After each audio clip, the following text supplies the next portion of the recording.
The Invisible by Tom Percival. Isabel pulled on her favourite jumper. Ice curled across the inside of the window and crept up the corner of the bedpost. It was very beautiful, and Isabel always noticed beautiful things, but there was no escaping the fact that it was also cold, very cold. You see, Isabel's family couldn't afford to have the heating on.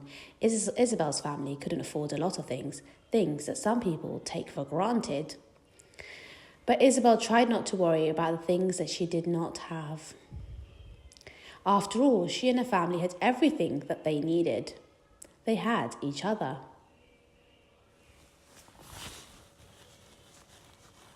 But one day, there just wasn't enough money to pay the rent and all the bills.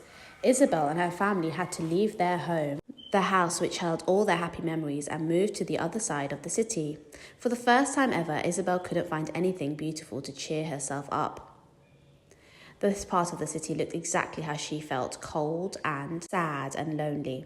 A family drove past in a shiny car, but they looked straight through Isabel as though she wasn't even there. None of the other smartly dressed people seemed to see her either. Isabel looked down and realized that she could barely see her own hands or her feet. She was fading away.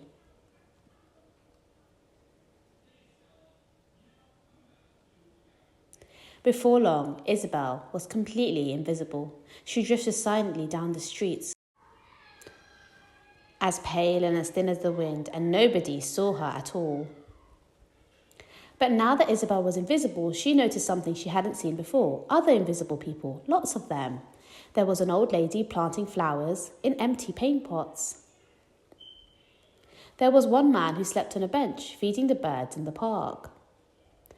And there was a boy who had been forced to leave his home in another country, helping to mend someone's bike. But they all seemed so alone. Isabel decided to help. She planted flowers in the paint pots, she looked after stray animals, and she helped to fix things up. Then day by day and week by week, people joined in too.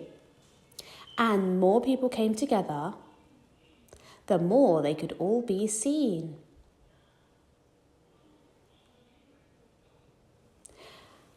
Soon Isabel wasn't just visible, she was vibrant. And so was her new home, and that was how Isabel made something very special, one of the hardest things that anyone can ever make. Isabel had made a difference.